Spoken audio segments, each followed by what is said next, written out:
দশম শ্রেণীর ভূগোল পরপর পড়ে দিচ্ছি। তোমাদের চ্যাপ্টার 6 ভারতের অর্থনৈতিক পরিবেশ, এটা আজকে পার্ট 4, মানে তোমাদের পরিচ্ছেদ 4, পরিবহন ও যোগাযোগ ব্যবস্থা।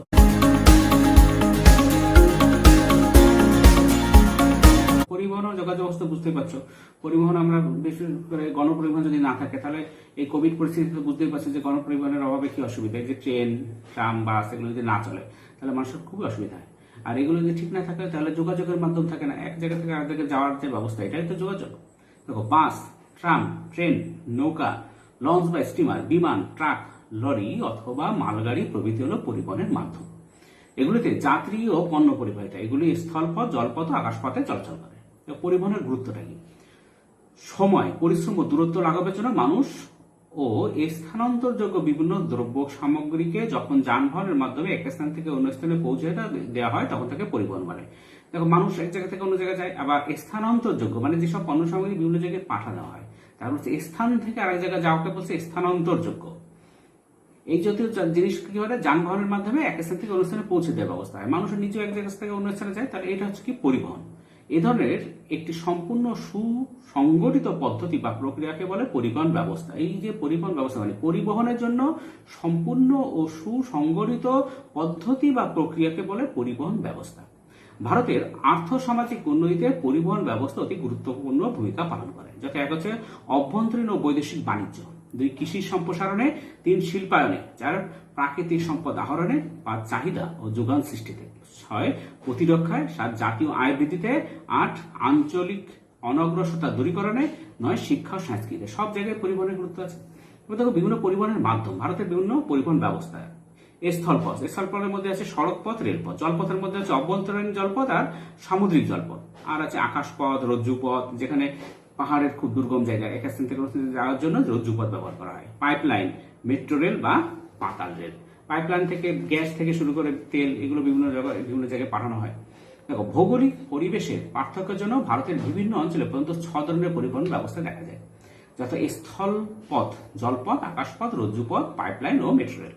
দেখো, ভারতের স্থলপথ, স্থলভাগে যে পথ নির্মাণ করা হয় তাকে স্থলপথ বলে।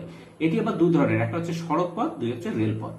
ভারতের সড়ক পথ, দেখো, বিভিন্ন ধরনের পরিবহন ব্যবস্থার মধ্যে সড়ক পথে পরিবহন হলো সর্বাপেক্ষা প্রাচীন। গুরুত্ব, সংরক্ষণ ও পরিচালনার উপর ভিত্তি করে ভারতীয় সড়ক পথকে 7টি শ্রেণীতে ভাগ করা হয়েছে। এক হচ্ছে জাতীয় সড়ক পথ, 2 রাজ্য সড়ক পথ, 3 জেলা সড়ক পথ, 4 গ্রাম্য সড়ক পথ, 5 সীমান্ত সড়ক পথ, 6 এক্সপ্রেসওয়ে বা দ্রুত পরিবহন পথ, 7 আন্তর্জাতিক সড়ক পথ। এবার দেখো, সড়ক পথের গুরুত্ব কি? স্থলপথের অন্যতম গুরুত্বপূর্ণ মাধ্যম হলো সড়ক পথ পরিবহন। সড়ক পথে এক হচ্ছে খুব সস্তায় স্বল্প দূরত্বে যাত্রী ও পণ্য পরিবহন সম্ভব হয়। 2 গ্রামের কৃষিজ বনজ সম্পদ চলাচলের সুবিধা হয়। 3 গ্রামের সঙ্গে শহরের সংযোগ রক্ষা হয়। 4 যাত্রী পরিবহন ইত্যাদি সম্ভব হয়। এবং সর্বোপরি গ্রামীণ অর্থনৈতিক বিকাশ ও উন্নয়নে সড়ক পথের গুরুত্ব খুব বেশি।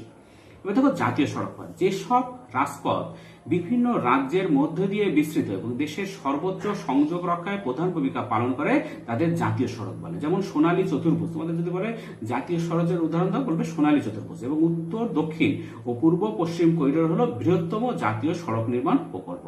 এর মধ্যে আছে দেখো সোনালী চতুর্ভুজ, দিল্লি, কলকাতা, চেন্নাই, মুম্বাই, দেশের 4 প্রান্তে এই 4টি মহানগরীকে সংযোগকারী 4 অথবা 6 চ্যানেল বিশিষ্ট জাতীয় সড়ক পথকে সোনালী চতুর্ভুজ নামকরণ করা হয়। তুমি বলো সোনালী চতুর্ভুজ কি? আসলে দিল্লি থেকে কলকাতা থেকে চেন্নাই ও মুম্বাই, মানে দিল্লি, কলকাতা, চেন্নাই, মুম্বাই, এই দেশের 4 প্রান্তে 4টি মহানগরীকে সংযোগকারী 4 বা 6 লেন বিশিষ্ট জাতীয় সড়ক পথ, কোথাও 4 লেনের, কোথাও 6 লেনের, এই সড়ক পথকে বলা হয় সোনালী চতুর্ভুজ নামকরণ করা হয়। এই চতুর্ভুজের মোট দৈর্ঘ্য 5846 কিলোমিটার। দিয়েছে উত্তর, দক্ষিণ ও পূর্ব পশ্চিম করিডোর। ভারতের উত্তর মানে শ্রীনগর থেকে দক্ষিণে কন্যাকুমারী ও পূর্বে পোরবন্দর থেকে পশ্চিমে শিলচর সংযোগকারী জাতীয় সড়ক যথাক্রমে উত্তর, দক্ষিণ ও পূর্ব পশ্চিম করিডোর নামে পরিচিত। এই দুটি পথের সম্মিলিত দৈর্ঘ্য প্রায় 7300 কিলোমিটার। যে সড়ক পথগুলি রাজ্য সরকার নির্মাণ ও রক্ষণাবেক্ষণ করে সেগুলোকে রাজ্য সড়ক পথ বলে। যেমন জেলা সড়ক পথগুলিকে জেলা শহরের সঙ্গে মহকুমা বা ব্লক বা বর্ধিষ্ণু গ্রামগুলির সংযোগ রক্ষা করে। গ্রামের অভ্যন্তরে চলাফেরার জন্য ব্যবহৃত পথগুলিকে বলা হয় গ্রাম্য সড়ক। উত্তর পূর্ব সীমান্তবর্তী অঞ্চলগুলির অর্থনৈতিক উন্নয়ন ও সামরিক বাহিনীকে শক্তিশালী করার জন্য নির্মিত পথকে সীমান্তবর্তী সড়ক বলে। অতি দ্রুত যান চলাচলের সড়কপথ হলো এক্সপ্রেসওয়ে। দুটি দেশের মধ্যে বিস্তৃত সড়কপথকে আন্তর্জাতিক সড়কপথ বলে। এবার একটু জেনে রাখো, ভারতীয় বা জাতীয় সড়কপথ দেশের অভ্যন্তরে বিস্তৃত হয়ে বিভিন্ন গুরুত্বপূর্ণ স্থানগুলোকে যুক্ত করে, ভারতের বিভিন্ন স্থানগুলোকে। যেমন ভারতের কয়েকটি জাতীয় সড়কপথ হলো, এক হচ্ছে NH2 দিল্লি থেকে কলকাতা যুক্ত হয়, দুই হচ্ছে NH3 আগ্রা থেকে মুম্বাই, তিন NH4 চেন্নাই থেকে মুম্বাই, চার NH7 বারাণসী কন্যাকুমারী। দীর্ঘতম জাতীয় সড়ক, আমাদের দীর্ঘতম জাতীয় সড়ক হচ্ছে NH7, যেটা বারাণসী থেকে কন্যাকুমারী পর্যন্ত যাওয়া যায়, দীর্ঘতম জাতীয় সড়ক। আর পাঁচ হচ্ছে NH8 দিল্লি মুম্বাই, উল্লেখযোগ্য এটা হচ্ছে NH8 দিল্লি আর মুম্বাইয়ের মধ্যে যে সড়ক সেটা হচ্ছে NH8। এবার দেখো ভারতের রেলপথ, তার আগে একটু জেনে হীরক চতুর্ভুজ কি। ভারতের 4 বৃহত্তম মহানগর রেলপথের মাধ্যমে যুক্ত করা পরিকল্পনাকে হীরক চতুর্ভুজ নামে পরিচিত। দিল্লি, কলকাতা, চেন্নাই ও মুম্বাই মহানগরকে রেলপথের মাধ্যমে সংযুক্ত করা হয় এই পরিকল্পনায়। তাহলে তোমাদের যে প্রশ্ন হচ্ছে হীরক চতুর্ভুজ কি, আসলে ভারতের 4 বৃহত্তম মহানগর রেলপথের মাধ্যমে যুক্ত করার পরিকল্পনাকে হীরক চতুর্ভুজ নামে পরিচিত। যেমন তার মধ্যে দিল্লি, কলকাতা, চেন্নাই ও মুম্বাই এই 4টি মহানগরকে রেলপথের মাধ্যমে সংযুক্ত করা হয়, এটাই হচ্ছে হীরক চতুর্ভুজ। দেখো ভারতের রেলপথ 1853 সালে মুম্বাই থেকে থানে পর্যন্ত 33.6 কিলোমিটার দীর্ঘ রেলপথ স্থাপনের মধ্যে দিয়ে ভারতে রেল পরিবহনের সূচনা। তো ভারতের প্রথম রেলপথ চলে কোথা থেকে? মুম্বাই থেকে থানে। কত সালে? 1853 সালে। কত পর্যন্ত? 33.6 কিলোমিটার দীর্ঘ। মুম্বাই থেকে থানে পর্যন্ত 33.6 কিলোমিটার দীর্ঘ রেলপথ, এটা হচ্ছে ভারতের প্রথম রেলপথ। বর্তমানে এটা অনেক, রেলপথের দৈর্ঘ্য এখন অনেক হয়েছে, এখন প্রায় 66,687 কিলোমিটার। বর্তমানে রেলপথের দৈর্ঘ্য কত ভারতে? 66,687 কিলোমিটার। বিশ্বের রেলপথ পরিবহন ব্যবস্থায় ভারতের স্থান চতুর্থ এবং এশিয়ায় দ্বিতীয়। ভারতের রেলপথের গুরুত্ব কি? ভারতের অর্থনৈতিক উন্নতি ও বিকাশে রেলপথের গুরুত্ব এত বেশি যে একে ভারতের জীবনরেখা বলা হয়। যদি রেল না চলে ভারতের জীবনরেখাই নষ্ট হয়ে যায়। রেল না চলা মানে ভারতের অর্থনীতির খুব খারাপ অবস্থা।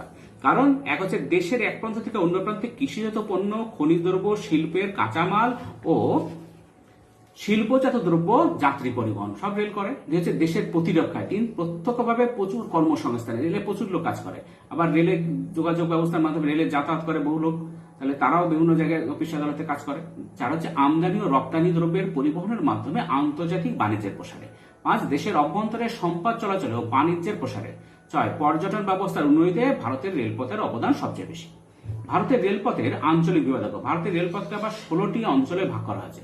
16টি বিভাগের বাইরে রয়েছে কোঙ্কণ রেলপথ, যার কার্যালয় হলো নবী মুম্বাই এবং পথের দৈর্ঘ্য হলো 762 কিলোমিটার, এবং মেট্রো রেল বা পাতাল রেল, যার প্রধান কার্যালয় হলো কলকাতা। যদি প্রশ্ন হয় মেট্রো রেল বা পাতাল রেলের প্রধান কার্যালয় কোথায়? কলকাতা।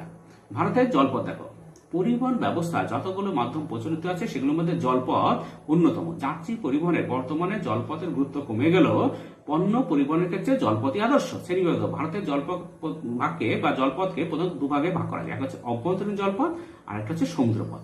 অভ্যন্তরীণ জলপথের মধ্যে কোনটা? দেশের অভ্যন্তরে কয়েকটি খাল কেটে বিভিন্ন নদীকে যুক্ত করে যেসব জলপথ গড়ে তোলা হয় সেগুলি অভ্যন্তরীণ জলপথ নামে পরিচিত। যেসব দেশে নাব্য নদীর সংখ্যা বেশি সেখানেই অভ্যন্তরীণ জলপথের পরিমাণ বেশি হয়ে থাকে। ভারতের অভ্যন্তরীণ জলপথকে 3টি ভাগে ভাগ করা হয়। একটা হচ্ছে নদীপথ। ভারতের প্রধান নদীপথ হলো গঙ্গা ও তার উপনদী, শাখা নদী ও খালের সমন্বয়ে গড়ে ওঠা জলপথ। হুগলি নদীর মোহনা থেকে পাটনা পর্যন্ত প্রায় 750 কিলোমিটার পথ অভ্যন্তরীণ জলপথ হিসেবে ব্যবহৃত হয়, যেখানে যাত্রীবাহী স্টিমার চলাচল করতে পারে। উত্তরপ্রদেশ, বিহার ও পশ্চিমবঙ্গের কোনো কোনো স্থানে গঙ্গা নদী অভ্যন্তরীণ বাণিজ্য পথ হিসেবে ব্যবহৃত হয়। অন্যদিকে দক্ষিণ ভারতের নদীগুলি বৃষ্টি জলে পুষ্ট বলে আদর্শ জলপথ রূপে গড়ে উঠতে পারেনি। তবুও গোদাবরী, কৃষ্ণা, কাবেরী, পেন্নার, পালার ইত্যাদি নদীগুলিতে স্থায়ীভাবে যাত্রী ও পণ্য পরিবহনের কাজ চলছে। দিয়েছে খালপথ। দেখো ভারতের কতগুলি খাল জলপথ হিসেবে ব্যবহৃত হয়। এদের মধ্যে পশ্চিমবঙ্গের ইডেন খাল, দুর্গাপুর খাল, হিজলি খাল, ওডিশা কোস্ট কানাল, হরিদ্বার ও কানপুরের মধ্যে বিস্তৃত গঙ্গা খাল, কৃষ্ণা ও কাবেরী নদীর সংযোগকারী বাকিংহাম খাল ইত্যাদি উল্লেখযোগ্য। এবার হ্রদ ও উপহ্রদ। দেখো ভারতের বড় বড় হ্রদ উপহ্রদগুলিও জলপথে পরিবহনে গুরুত্বপূর্ণ ভূমিকা পালন করে। ওড়িশার চিল্কা, অন্ধ্রপ্রদেশের কোলেরু, তামিলনাড়ুর পুলিকট প্রভৃতি হ্রদ পণ্য ও যাত্রী পরিবহনের বিশেষ উল্লেখযোগ্য। আর ওড়িশার চিল্কা একটা পর্যটন স্থান, বিশাল পর্যটন স্থান। এবার হচ্ছে সমুদ্রপথ। ভারতের 3 দিক সমুদ্র দিয়ে ঘেরা থাকায় দীর্ঘ উপকূল বরাবর অনেক স্বাভাবিক ও কৃত্রিম বন্দর গড়ে তোলা সম্ভব হয়েছে। ফলে সমুদ্র পথে শিপিং লাইন ও শিপিং লেনের মাধ্যমে ভারতের এক বন্দর থেকে অন্য বন্দরে পণ্যদ্রব্য আমদানি ও রপ্তানি মাধ্যমে যেমন অভ্যন্তরীণ বাণিজ্য চলে, তেমনি বিদেশের সঙ্গেও আন্তর্জাতিক বাণিজ্য চলে। ভারতের 13টি প্রথম শ্রেণীর ও 184টি ছোট বন্দর আছে। রাজ্য সহ প্রথম শ্রেণীর বন্দরগুলি এখানে উল্লেখ করছি। দেখো, হচ্ছে জওহরলাল নেহেরু বা নাভা সেবা, সেটা কোথায়? মহারাষ্ট্রে অবস্থিত। কান্ডালা শুল্ক মুক্ত বন্দর, গুজরাট। যদি বলা হয় একটা শুল্ক মুক্ত বন্দর উদাহরণ দাও, বলতে হবে গুজরাটের কান্ডালা। পারাদ্বীপ স্বাভাবিক ও গভীরতম বন্দর হচ্ছে উড়িষ্যায়। মুম্বাই বৃহত্তম বন্দর মহারাষ্ট্র, সেটা কোথায়? মহারাষ্ট্রে। কলকাতা হলদিয়া নদী বন্দর পশ্চিমবঙ্গ। কোচি এটা কোন রাজ্যে অবস্থিত? কেরলে। চেন্নাই এটা বন্দরের নাম চেন্নাই, কোথায় অবস্থিত? তামিলনাড়ু। বিশাখাপত্তনম বন্দরের নাম, সেটা কোথায় অবস্থিত? অন্ধ্রপ্রদেশে। মারমাগাঁও কোথায়? গোয়াতে। নিউ ম্যাঙ্গালোর বন্দরের নাম কোথায় অবস্থিত? কর্ণাটকে। তুতিকোরিন বন্দরটা অবস্থিত তামিলনাড়ুতে। আর এন্নোর এটাও তামিলনাড়ুতে। পোর্ট ব্লেয়ার আন্দামান ও নিকোবর দ্বীপপুঞ্জে অবস্থিত। এবার দেখো ভারতের আকাশপথ। যাত্রী পরিবহনের একটি দ্রুত নির্ভরযোগ্য মাধ্যম হলো আকাশপথ, এয়ারওয়েজ। বর্তমানে যাত্রী পরিবহন ছাড়াও সামরিক দ্রব্য পরিবহনে, হালকা মূল্যবান দ্রব্য, বিভিন্ন পচনশীল দ্রব্য পরিবহনে আকাশপথ ব্যবহৃত হয়। আকাশপথে যাতায়াতের জন্য ভারতের বিভিন্ন শহরগুলোতে বিমানবন্দর গড়ে উঠেছে। বন্দরগুলিকে প্রধানত দুটি শ্রেণীতে ভাগ করা হয়েছে। এক হচ্ছে জাতীয় বিমানবন্দর, যে সমস্ত বিমানবন্দর থেকে কেবল দেশের মধ্যে বিমান চলাচল করে তাকে জাতীয় বিমানবন্দর বলে। হচ্ছে আন্তর্জাতিক বিমানবন্দর, যেসব বিমানবন্দর থেকে দেশ ও বিদেশের মধ্যে বিমান চলাচল করে তাকে আন্তর্জাতিক বিমানবন্দর বলে। ভারতে আন্তর্জাতিক বিমানবন্দরের সংখ্যা 28টি। প্রধান বিমানবন্দরগুলি এক হচ্ছে ইন্দিরা গান্ধী বিমানবন্দর, যেটা নিউ দিল্লিতে অবস্থিত। দুই হচ্ছে নেতাজি সুভাষচন্দ্র বোস আন্তর্জাতিক বিমানবন্দর, যেটা কলকাতায় অবস্থিত। 3 ছত্রপতি শিবাজী বিমানবন্দর মুম্বাইতে অবস্থিত, মুম্বাই। এরপরে 4 হচ্ছে চেন্নাই বিমানবন্দর, চেন্নাই অবস্থিত। লোকপ্রিয় গোপীনাথ বরদলুই বিমানবন্দর গুয়াহাটিতে অবস্থিত। 6 হচ্ছে সর্দার বল্লভভাই প্যাটেল বিমানবন্দর আমেদাবাদে অবস্থিত। 7 রাজীব গান্ধী বিমানবন্দর হায়দ্রাবাদে অবস্থিত। 8 শ্রীগুরু রামদাসজি বিমানবন্দর অমৃতসরে অবস্থিত। 9 কেম্পেগৌড়া বিমানবন্দর বেঙ্গালুরুতে অবস্থিত। 10 বাবা সাহেব আম্বেদকর বিমানবন্দর, এটা নাগপুরে অবস্থিত। 11 চৌধুরী চরণ সিং বিমানবন্দর, এটা লখনৌ অবস্থিত। এবার দেখো ভারতের রজ্জুপথ। ভারতের কিছু কিছু দুর্গম অঞ্চলে রজ্জুপথ পরিবহনের মাধ্যম হিসেবে ব্যবহৃত হয়। এরপর হচ্ছে ভারতের পাইপলাইন। প্রাকৃতিক গ্যাস, খনিজ তেল, জল প্রভৃতি পদার্থ পরিবহনে পাইপলাইন ব্যবহৃত হয়। হলদিয়া বারাউনি, হলদিয়া মৌরিগ্রাম ইত্যাদি হলো এর উদাহরণ। তো ভারতের মেট্রো রেল বা পাতাল রেল। 10 লক্ষ বা তার বেশি জনসংখ্যা বিশিষ্ট শহরগুলিকে মেট্রো সিটি বলা হয়। প্রশ্ন আসে মেট্রো সিটি কি? মেট্রো সিটি হচ্ছে 10 লক্ষ বা তার বেশি জনসংখ্যা বিশিষ্ট শহরগুলিকে মেট্রো সিটি বলা হয়। এই মেট্রো সিটিগুলিতে রেলগাড়ি অপেক্ষা দ্রুত পরিবহনের ব্যবস্থাকে মেট্রো রেল নাম দেওয়া হয়, কারণ এটা মাটির নিচে দিয়ে যায়। মাটির নিচে সুড়ঙ্গ কেটে তৈরি করার জন্য একে বলা হয় পাতাল রেল বা ভূগর্ভ রেল। ভারতের মেট্রো রেল ব্যবস্থা দেখো। ভারতের প্রথম মেট্রো রেল চালু হয় কলকাতায় 1995 সালে। তোমাদের প্রথম প্রশ্ন আসতে পারে ভারতের মেট্রো রেল প্রথম চালু হয় কোথায়? কলকাতায়। কত সালে? 1995 সালে। ভারতের প্রথম মেট্রো রেল চালু হয় কলকাতায় 1995 সালে। দেখো কলকাতা, এখানে মেট্রো রেল চালু হয় 1995 সালে দমদম থেকে টালিগঞ্জ পর্যন্ত। বর্তমানে এটি সম্প্রসারিত হয়ে নোয়াপাড়া থেকে নিউ গড়িয়া পর্যন্ত চালু হয়েছে। সল্টলেক থেকে হাওড়া পর্যন্ত ইস্ট ওয়েস্ট পূর্ব পশ্চিম মেট্রো সম্প্রসারণের প্রকল্প গৃহীত হয়েছে। দিল্লি দেখো, এখানে মেট্রো রেল চালু হয় 2002 সালে। এটি হলো ভারতের প্রথম আধুনিক ও দীর্ঘতম মেট্রো রেল। এর ইয়েলো লাইন রেলপথটি হলো ভারতের দীর্ঘতম ভূগর্ভস্থ সুড়ঙ্গ পথ। তারপর আরো তো চলছে যে গঙ্গা নদীর দিক থেকে নিচে থেকে হাওড়া পর্যন্ত রেল যাবে, সে ব্যবস্থাও চলছে, কাজ চলছে এখন। বেঙ্গালুরু হচ্ছে নাম্বা মেট্রো রেল নামে। দেখো এই শহরে মেট্রো রেল চালু হয় 2011 সালে। বেঙ্গালুরুতে কবে চালু হয়? 2011 সালে। ভারতের প্রথম মেট্রো রেল যেখানে ট্রেনের মধ্যে ওয়াইফাই পরিষেবা পাওয়া যায়। এই যে নাম্বা মেট্রো নামে পরিচিত নাম্বা মেট্রো বেঙ্গালুরুতে, এর মধ্যে আবার ওয়াইফাই পরিষেবা পাওয়া যায়। গুরগাঁও দেখো, এখানে মেট্রো রেল চালু হয় 2013 সালে। ভারতের প্রথম সম্পূর্ণ ব্যক্তিগত আর্থিক ব্যবস্থায় গড়ে ওঠা মেট্রো রেল হলো এই গুরগাঁও মেট্রো রেল। মুম্বাই দেখো, এখানে মেট্রো রেল চালু হয় 2014 সালে। ভারতের সবচেয়ে বেশি সংখ্যক ভূগর্ভস্থ মেট্রো স্টেশন 86টি এখানে আছে। ভারতের প্রথম মনোরেল এই শহরে চালু হয়। এবার দেখো জয়পুর, এখানে মেট্রো রেল চালু হয় 2015 সালে। ভারতের প্রথম দ্বিতল মেট্রো রেল এই শহরে শুরু হয়। চেন্নাই মেট্রো রেল চালু হয় 1995 সালে এবং মেট্রো রেলের সঙ্গে মনোরেল ব্যবস্থা আছে। আধুনিক যোগাযোগ ব্যবস্থা দেখো, বিজ্ঞান ও প্রযুক্তির সহায়তায় বিভিন্ন বৈদ্যুতিন যন্ত্রের মাধ্যমে ব্যক্তিগতভাবে অথবা গণব্যবস্থাপনায় যখন কথা বলা হয়, সংবাদ ও তথ্য পরিবেশন তথা আদান প্রদান করা হয়, তখন তাকে বলে যোগাযোগ। এক হচ্ছে উপগ্রহ যোগাযোগ। মহাকাশে কৃত্রিম উপগ্রহ পাঠিয়ে যোগাযোগ ব্যবস্থায় বিপ্লব এসেছে।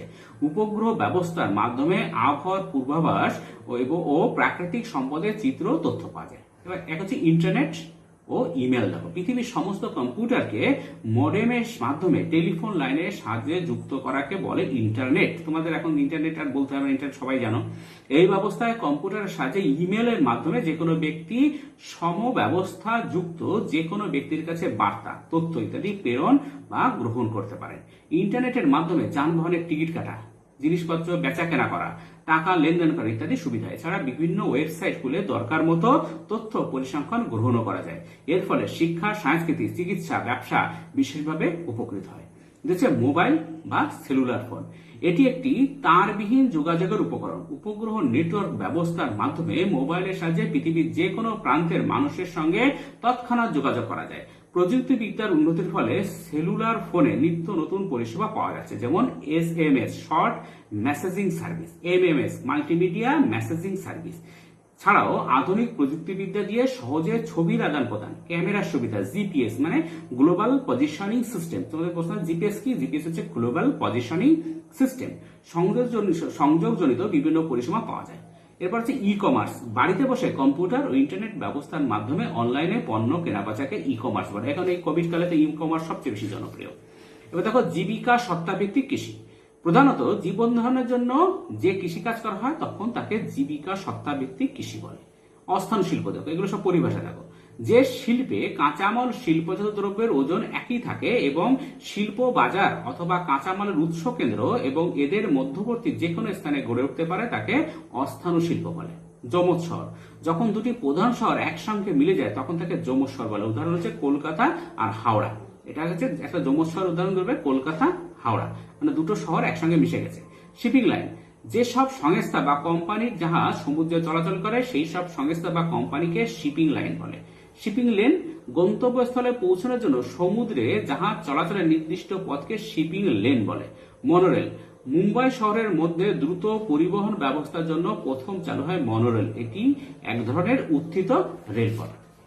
এই চ্যাপ্টারটা এখানে শেষ হলো, আজকে এখানেই শেষ হলো, এবং তোমরা পরপর দেখতে থাকো এই চ্যাপ্টারটা আর ভূগোলগুলো পরপর দেখতে থাকো। আজকে এখানে thank you very much for watching.